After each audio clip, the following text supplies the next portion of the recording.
So, I've been thinking about what review I should be doing next for my channel, and there's been a lot, a lot of shows that have come up, but one show in particular, I should say, kind of stood out for me. And it's this one right here. That's right. I'm going to go ahead and do these reviews for X-Men 97. So buckle up, guys. This is going to be a very interesting ride.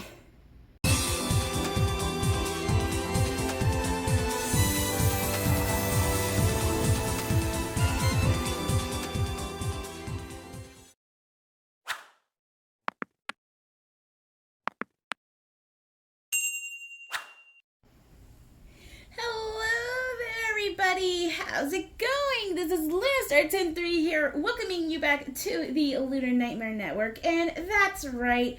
You heard that right. I'm going to be reviewing X-Men 97. I used to watch the original X-Men when I was a kid, and I'm pretty sure everyone else that has seen the original X-Men, we're so excited to hear about this because watching these episodes, I've seen the first three, and it's so good. I mean, new episodes are coming out every Wednesday. We're going to have them up until May, I believe, but these first three episodes that we have gotten so far, oh my goodness!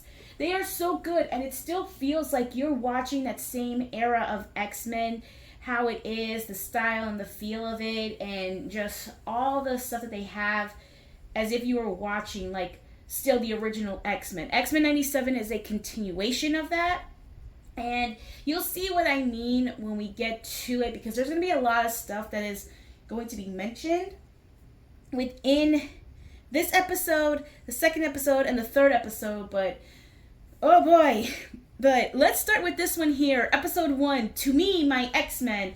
This pretty much will get us to where we need to just be prepared what we're going to be expected to see throughout this entire series and stuff. So let's just begin.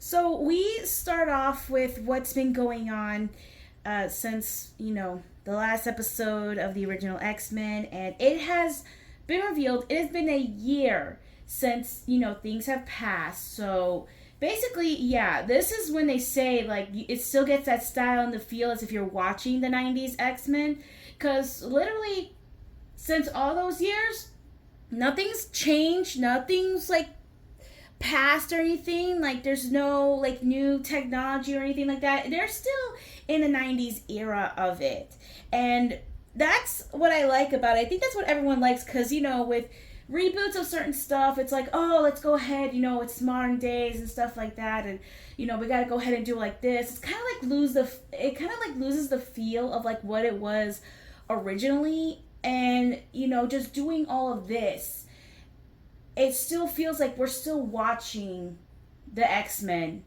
And, I kind of like say it, and, to myself and one of my other friends too, because, it's a quote-unquote continuation of it, and this is season 1, when the original X-Men had 5 seasons. This could technically be a season 6 of it, but it's season 1, episode 1 of this brand new series, but it still feels like we're in the 90s era of it. But yes, we get a news report of what happened last year with, the assassination of Charles Xavier. Because if you remember in that last season, the final episode, yes, he was taken out by this man, Henry Gyrick, and because he hated all the mutants, and just pretty much being like, oh, we have one, with us and everything else, and he uses this device that pretty much goes ahead and, like, just, I don't know how, like, it messes with his mind, it messes with Xavier's mind and stuff like that, and it's like, it makes him get more sick and ill, and he just goes ahead and just passes away, and it's like, that's never a good thing, but it's just becoming, like, a little bit more worse, so they're trying to figure out what to do, and, everyone is still talking about it after a year has passed, so, yeah. So after this, we see this kid, teenager, named Roberta da Costa. He's the heir to the da Costa fortune, and he pretty much is captured by these people, the FOH, or Friends of Humanity. And they pretty much have a collar on him. And if you remember from the previous show, the previous, the 90s X-Men, those collars restrained anyone that uses their mutant abilities, so they can't use them. And the thing is that when we see someone talking to like the head leader, and the head leader's like, oh, what's this one's powers? Like, well, we don't really know what his powers were, but we just went and collared him just in case.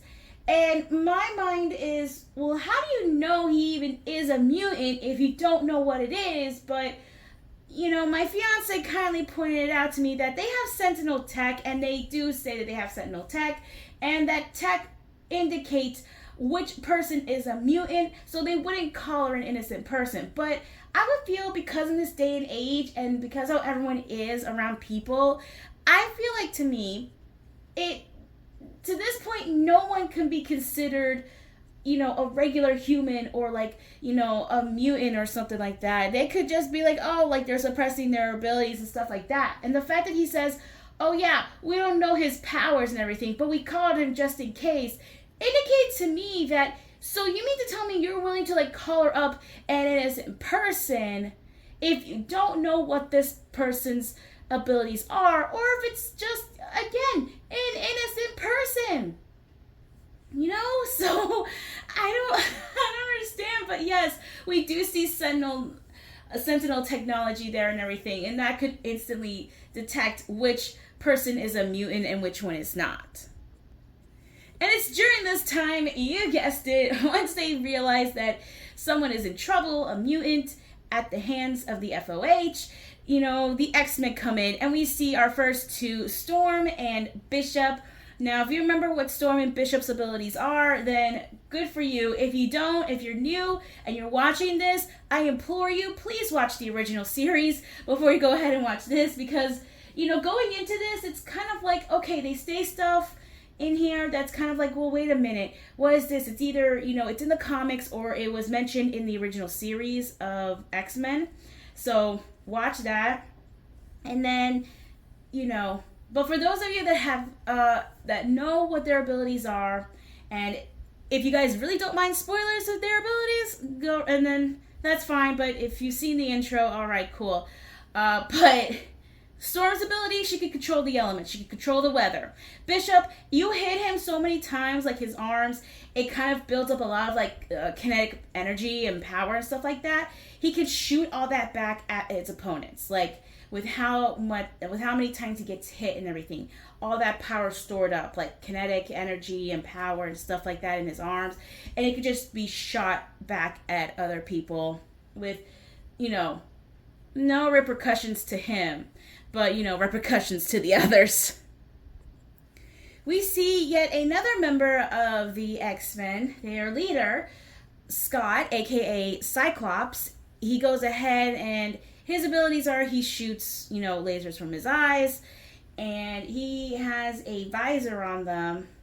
And if you take off his visor or his sunglasses and everything, and if he doesn't have anything to protect it, his eye blasts can be so powerful, it could pretty much just be, it could pretty much just maybe destroy a building, or just destroy like the inside of it, so that the building can stay intact and stuff. But he comes in, he helps out the rest of his X-Men friends, which are the only two there, and he saves Roberto, and he goes ahead and fights off the Friends of Humanity, and he does really good. Like, for an introduction, he does really good. Like, he's becoming more like leader-like type of thing, but there will be some flaws in him, which we're going to get to eventually, especially within this episode 2 and episode 3, especially episode 3.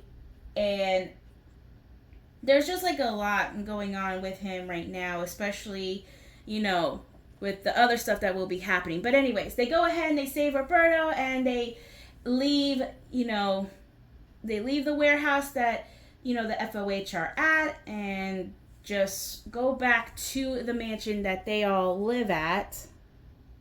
And this is to where we meet the remaining members of the X-Men. We meet Rogue, we meet Gambit, and, Scott, after this mission, he goes ahead and reprimands Gambit and pretty much saying, dude, where were you? We needed you out there in this fight, okay? Because there was a mutant in trouble. We needed all the help that we can get. But Gambit's like, hey, slow down, mon ami. My beignets are more important than all the stuff that you guys are doing. And he's just going on and just being like... He's just being like the person that he is. He is reprimanding them for not being there in the fight, and Rogue is just telling him, dude, slow your roll. You need to just, take a chill pill and just realize that, look, y'all did the mission well. Y'all saved the kid, and he's now back here in the school, in the institute, and we're gonna go ahead and find out what's going on, and we'll be able to go ahead and make sure that he's safe and everything. And once we could see what we could do to help him and things like that. This just ultimately, Scott's like, no, we needed everyone's help, and Gambit, we needed his help even more because Gambit's ability, he can transfer powers into like his cards, gambler type of thing, and his kinetic type powers, it could be in the form of he could take a playing card, just put it on there, and he could just throw it and it explodes on a person. Rogue, her abilities are, she touches somebody and absorbs the power and all that stuff and makes a person weak, or it can just get rid of them. That's why she always wears gloves when she is with somebody, like a member of the X-Men or things like that. And, she's been with them for a good while now, and, she still feels that way of oh, man, I wish I could just go ahead and just not have these gloves and everything else, but we're getting ahead of ourselves. We get introduced to another one of the X-Men. We meet Morph, who changes into Professor Charles Xavier, Professor X, and he's pretty much just telling him, look, dude, they're right. The professor didn't trust us all with this whole thing and everything, and, you're kind of missing the one thing. He wants to try and make a world where humans and mutants kind of make a world a better place and stuff like that, and they kind of make fun of him for it because he's just basically realizing look, dude, we understand what you're going through and everything. We're all doing the same thing too. And it's it's not been that easy since the professor's not there with us anymore. But you need to relax and we'll get everything done with his wishes being fulfilled and everything. You being how you are, it's not gonna work. We meet the next person in the Professor Xavier school, Jean Grey. And if you remember, her and Cyclops are the first original students of Professor Xavier's. And as you can see, Jean is now pregnant with their child. And, she's just trying to make sure that everyone still stays calm and, everything's okay. And just to make sure they tend to the guests that they have, aka Roberto, because he is the key to finding out what the FOH is up to and how they got the hands on the technology and everything else. So he is basically their key to finding out what is going on and what is happening, and just basically doing all of this and why they're still targeting mutants after all this time, even though Gyric's in prison, and pretty much everyone now has a soft spot for the mutants and everything else. So they don't understand why people are still doing all of this. So yeah, they go ahead and they try and find out what's going on. Cyclops and Storm go ahead and check on Roberto, and we see him meet the next students there. We meet Beast and we meet Jubilee. And Jubilee is talking to Roberto and being dude, I get it. One day your life is normal, next thing you know, you're pretty much, being taken captive, and these people save you, and, you got someone realizes, oh, you're a mutant and stuff like that. But hey, dude, it's fine. I get it and everything. And I gotta tell you, this voice actress of Jubilee, she's really good. Like, you can barely even tell. I mean, I think you can tell, but some probably couldn't. That it's a different voice actress that is playing her, and I believe the voice actress for this version of Jubilee, I believe she is Chinese American, I believe it was. I'm not really sure, but I think that's what it was. You can correct me if I'm wrong on that, but I think that's what it was. And she was honored to go ahead and play, Jubilee. And you hear some of these voice actors, some have reprised their roles, and some have, different voice actors, but you could tell they're trying their best. Like, they got like new voice actors, I believe, for Gambit and Cyclops. I mean, Storm's still the same. I believe Beast is still the same. Rogue, Wolverine. There's some that were voices for the X-Men or for the villains, but they do come back, but they're not playing their roles. They are playing different roles for different people. And I believe Jean Grey, she is a different voice actress, I believe, or she might have had the same one, but I believe she has a different voice actress for this version. I'm not sure. Again, correct me if I'm wrong. Like, I literally had to look up to see who reprised their roles, who didn't reprise their roles, which, yeah, even before we got in, like, episode synopsis for, these episodes and stuff, like, I had to go ahead and see, which, ultimately lead me to, figure out what could happen within, season 1 and things like that. But anyways, they go ahead and they talk to him and they try to find out what's going on and how did he get their hands on the Sentinel technology. And he's like, look, dude, I don't know what y'all are talking about, but listen, I'm going to give you money for saving me and things like that, because I got to go ahead and go back home to my family and, make sure nothing like this happens again. Because he's still trying to play it off as like, look, yeah, I'm a mutant, but, I'm trying to make it to where I don't show that I'm a mutant and things like that. You guys being here is kind of like jeopardizing my whole thing and trying to lay low and things like that. And they're basically telling him, like, look, we're just trying to help you. And just being like, look, we need to find out what they're up to. And you're the only one, because they targeted you. And, you kind of being there with them for a bit, kind of have information and things like that. It's like, yeah, well, I don't know what they're talking about and everything else. And, there's just so many things that he's just so confused about and things like that. And,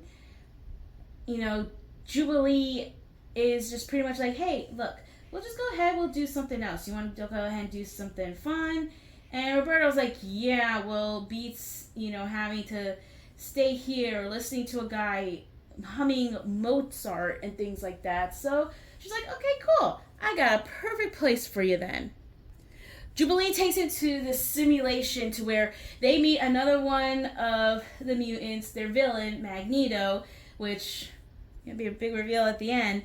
But if you've seen it, all right, cool. But as they're there, Jubilee's trying to tell him, like, hey, look, what are your abilities? What can you do? What are your powers? Because, they targeted you and you're a mutant for some reason, but what are your abilities? He doesn't show them. And it's pretty much kind of like, okay, what's going on here? And we meet the next one, the last member of this team, Wolverine.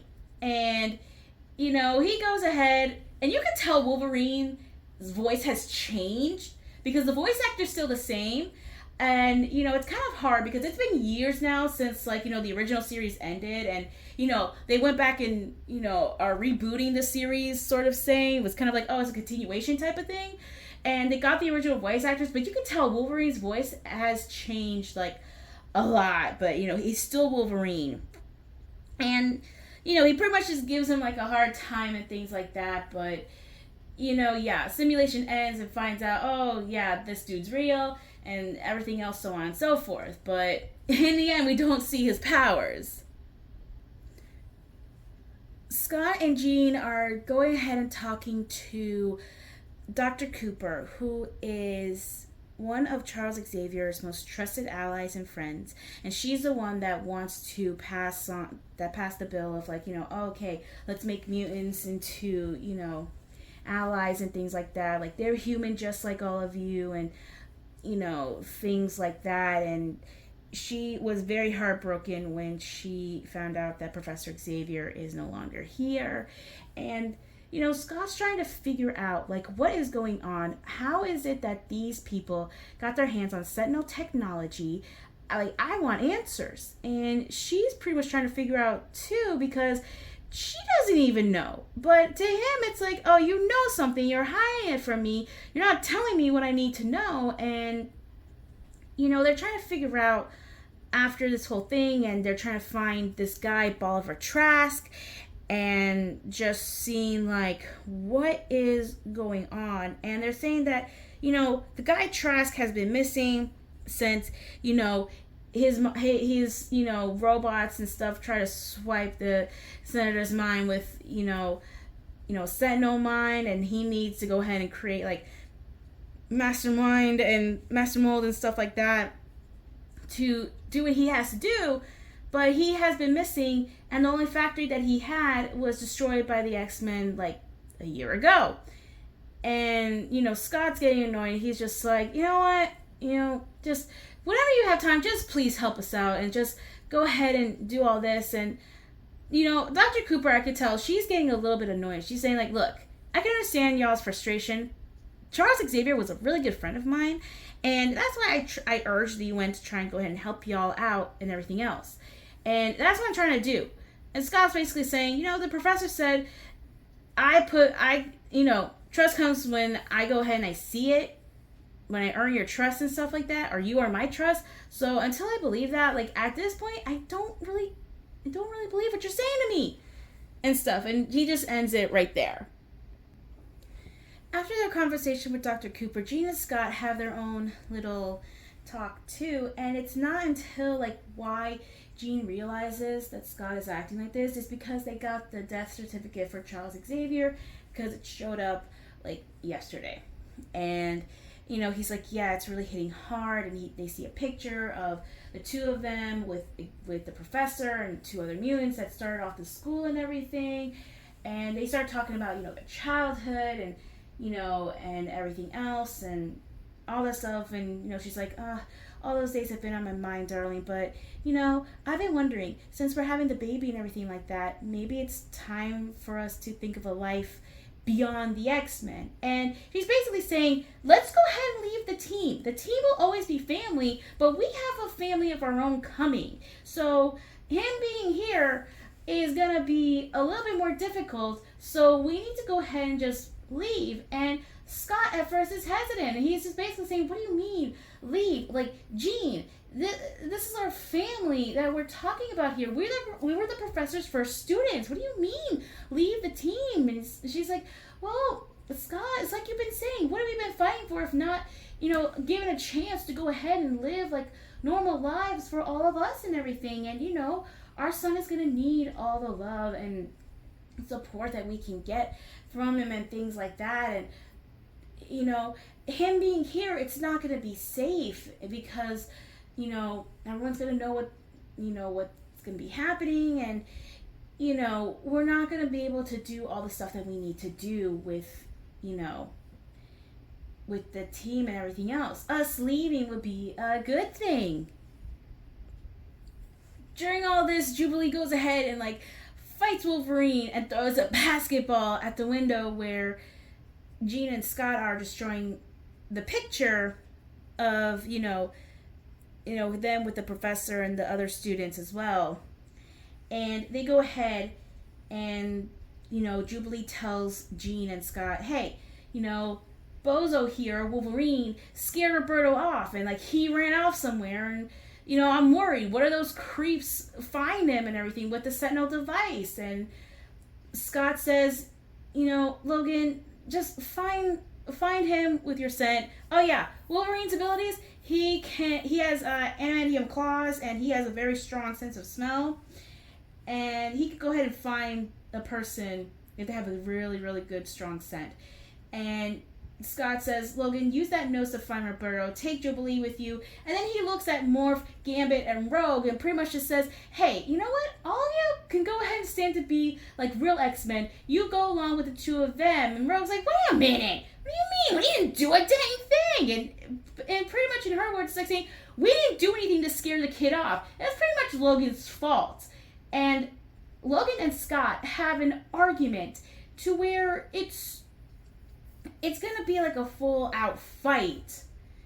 And Jean goes ahead, being, the mediator for both of them, just goes ahead and looks at Logan and just says, Logan, please, just find Roberto for us and bring him back here. And, Logan, still having a crush on Jean and everything, complies. And he just pretty much says, look, I understand what that dude Gyrick did was bad enough, but you want to know what the worst part about this whole thing is? He looks at Scott as he's saying it, because yes, because of what happened with the professor, Scott has changed a lot because of all this. And it's like, all right, we get it, we understand. They go ahead and find out where Roberto is. He is in this nightclub where humans and mutants are, and they go ahead, they spread out to try and find him. And, Gambit and Rogue are up on top. And, Rogue seeing a lot of people, like, holding hands, touching each other. She's just feeling really bad and being like, I wish I could actually touch somebody in the flesh. But, if I do that, it's, sucky, sucky, bye-bye and stuff like that. And Gambit's like, well, I don't really mind. Gloves or not, I'll still go ahead and I'll be with you and things like that. And she's happy about it. And Wolverine and Morph are there, and they're looking for him, but he's still got nothing on his mind. And Morph plays around. He's like the comic shtick of the team, because he morphs into Jean Grey, and he's just like, oh, I know what's going on. You want to know why? Because I'm Jean Grey. Like, he morphs into Jean Grey, and he just goes off in her voice just saying, like, oh, I'm having the most beautiful baby in the world with the most boring man ever. And, oh, hello there, person from the sidelines that I know has a crush on me and things like that and whatever. And he's basically saying, look, being pregnant, it's not a place for a baby to be in, and the school's no place for a baby. Jean knows this and everything, and Morph is like, wait a minute, you don't really think, and he pretty much spells it out for him. Yeah, Jean and Scott are leaving. Like, they're both leaving the team and everything else. That's why he's pretty much upset. But it makes me kind of wonder, like, did they overhear, or is it to where, like, he figured it out without overhearing or things like that of what's going to happen and whatever, because they were all playing basketball. If he figured it out without them saying, oh yeah, we're going to leave the team, how is that even possible? He must have super hearing or something of the point to where he could pretty much realize, oh, so this is why. After they go ahead and they find Roberto, and Jubilee goes ahead and just talks to him and, like, realizes, oh, this is why you didn't show off your abilities to them and they knew you weren't mutant, is because he doesn't want to rub into their faces and, like, he's a little bit more powerful and could go ahead and just wipe them out, but, him, how he is, he wants to live life as he is to the fullest and not reveal that he is a mutant, but that's going to be a little hard for him. And after they go ahead and they realize, oh, FOH is here and, saw them and everything, they drop one of their little toys, which is, again, something they could go ahead and just seal their powers and stuff like that. It's like, okay, yeah. And Cyclops goes ahead, you know what? We need answers. We need to find out where Trask is. And, the only way we can find out where he is we need to talk to the man that took away our teacher from us. We need to talk to Henry Gyrick. And they do see him in the prison and everything, and it's like, to them, they're literally trying to get information from an enemy that pretty much is gonna be like, yeah, well, I really don't care about all this, and, no matter what you guys say, it's not gonna help y'all out in the long run, because there's still gonna be people that will still, view you mutants as freaks. Scott and Storm, or Aurora at this point, pretty much go ahead and talk to Gyrick, and he's pretty much saying, I'm not telling y'all crap. I'm not gonna tell you guys nothing because, doing all this, like, you think you might have won, but, there's still stuff going on. There's still chaos around here and everything else, and things like that. And Scott pretty much just gives him the deal of, like, you tell us all this, we'll lessen your sentence to, like, 10 years. And you could get out of here, like, a little bit quicker. What do you say? He's like, you're right. Even if we go ahead and do all this, it's still going to be a big problem for all of you, and it's not going to be pretty and everything else. So why would I go ahead and make a deal with you mutants like you? And, there's no way you're going to find out what's going on. And Scott says, oh, really? I'm guessing you haven't met my wife yet. Jean goes ahead and uses the helmet, the cerebral mind helmet, to go into Gyrick's mind because, however far away someone is, if she concentrates enough on a person, she could go ahead and get into someone's mind and know, like, what's going on, what's the whole plan. And we hear about, stuff, especially from, like, the past, and just being like, oh yeah, like, one thing's not going to be enough and everything else. And he's talking to Trask and finding out, oh, I know a place where you can go and stuff like that and everything else, especially since they destroyed, like, your thing a while back. And she's almost close to the answers, but then something happens. While in Gyrick's mind, Jean goes ahead and sees, like, this premonition of, like, a future, like a desolate wasteland type of future. And she sees that, she has her son, and then she sees, like, this embodied head of Master Mold, and she sees, like, these graveyards all around her, and she sees everything that's going on. This head of Master Mold just goes ahead and unleashes a blast that wipes everything out of existence, even her and her son. And she's just like, oh my goodness, like, this is not happening. And it becomes too much for her. She just takes that helmet off, and she's just like, okay, y'all are not gonna believe what I just saw, but dude, you guys need to fight Trask now, because if we don't, something big is going to happen, and I know where he is. Here are the coordinates. Find him now. The team go to the coordinates, and where Jean pretty much finds out where Trask is, and they're all going there, and Wolverine and Cyclops kind of have a little bit of an argument, and Wolverine just says, oh geez, Dak, keep buzzing in my ear. What will we ever do if you're gone? He kind of hinted at that, oh, well, I kind of figure out what y'all are doing and things like that, but it's like, yeah. And then they get ambushed by these mangled up Sentinel robots that lead them to where they're going to be headed and everything, because, apparently they found out that they were going to be there, so yeah. After all this, the plane gets destroyed. They land to where, Trask is and everything. He's like, oh, Gyrick knew you. Gyrick told me you'd be coming, so I went ahead and I did this. He made a new thing of Master Mold, and he goes ahead and, like, sends out other Sentinels, out there and all this stuff. And the X-Men go ahead and fight them and everything, and they're surrounded. Storm goes ahead and gives them the weather forecast, and just creates, like, this tornado by shooting, like, lightning to the ground, and it creates glass and everything. It dismantles everything, and also they managed to get rid of Master Mold, and Trask is now defeated and destroyed. We see Dr. Cooper and the military. They come to apprehend Trask, and Trask just basically goes ahead and tells us, like, oh, you think you're saving us, but in reality, you're just reminding us that our days are numbered, and, this is why, like, we don't like you, and things like that, and we have nothing, like, left to live for, and things like that, whatever, so on and so forth. And, Dr. Cooper pretty much says, hey, look, don't worry about it, and, we're gonna go ahead and we're gonna take apart all the stuff of Master Mold, and once again, humanity is indebted to you, X-Men. All this stuff and everything else, because, she's trying to, at least let them know, like, hey, I do trust you guys and everything. Y'all need to trust me. And then there's just, like, so many things that, has happened.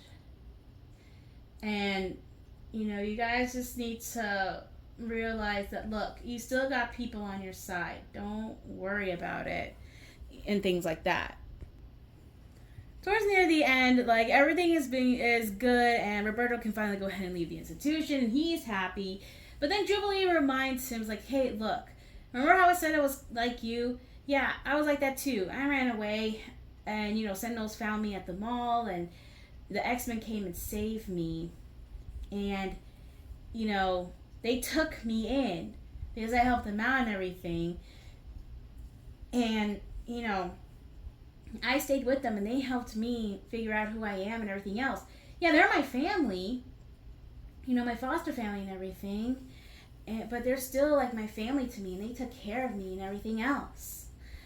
And she's pretty much telling him, like, look, I know how you feel, because, once people find out you're immune and everything, things are going to change for you. And he does show her his ability. Because of how Jubilee says that the X-Men treat her as a family and stuff, and they accept her, Roberto pretty much says, yeah, a family that accepts you, that's nice. And Jubilee figures it out. His family doesn't know that he is a mutant. And his ability is, he has a solar type of energy. And if you can figure it out who it is, I'm going to go ahead and spoil it for you. If you don't mind it, all right. If you don't, skip like a few seconds into this. This is Sunspot right here. This is Sunspot. And again, I had to look to see who played what character, who reprised their roles as the X-Men and things like that. And yeah, I found out that this person here, Roberto, he's Sunspot. So yeah, if you like that, skip like a minute or two and, just come back to here. But anyways, yes, he goes ahead and he pretty much tells Jubilee, like, look, I want my family to know, but I don't want them to know. And with them finding out that I'm different and everything, they are going to kick me out. They are not going to accept me, because I'm guessing his whole family, they're normal. He's the only one that is born a mutant. And it's like, all right then. And to him, it's like, if his family don't accept him, to him, it's like, well, maybe I got another place to go too, if they don't accept me and everything.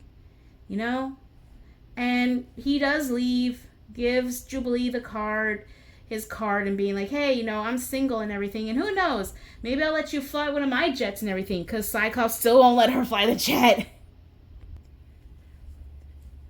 During the next day, so this basically been like a day since it happened.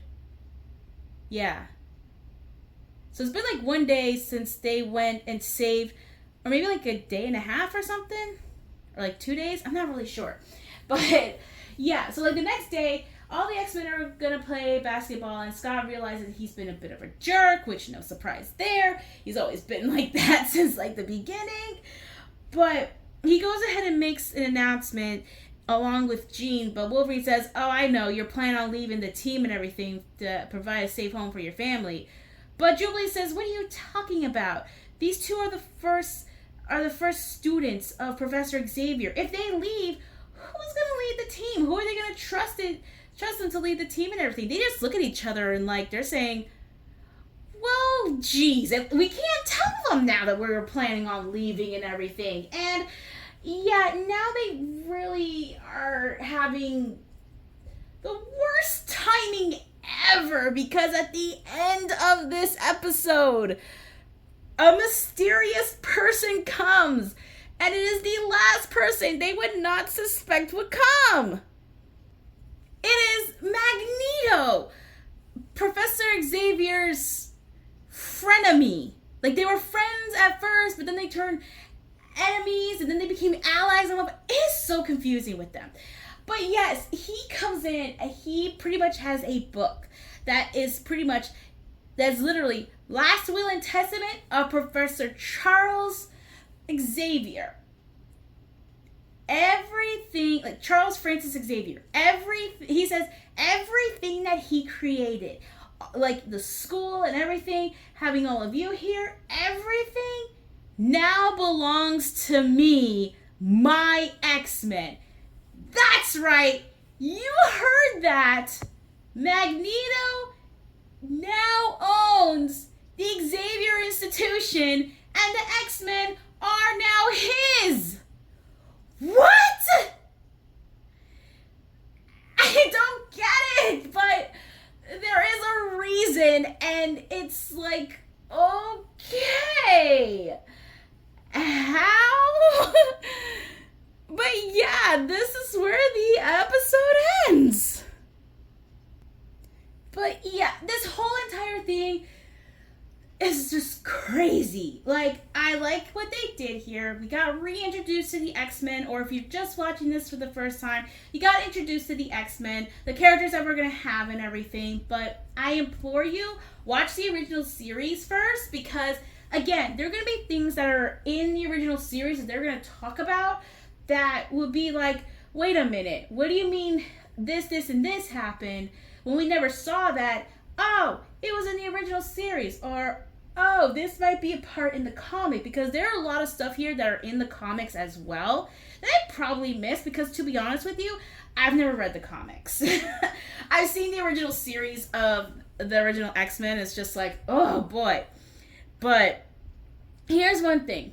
The intro, there's going to be like a lot of stuff going on with the intros and stuff like that. I'm probably not going to do like the intro that much at all, but with this, it's gonna be a bit different because, you know, it's Disney, it's Marvel. I don't know how they are with, you know, doing like stuff, even if I did like little clips and stuff of the episode, or just did like the whole intro sequence, stuff like that, or if I did like for a few seconds of the intro or whatever.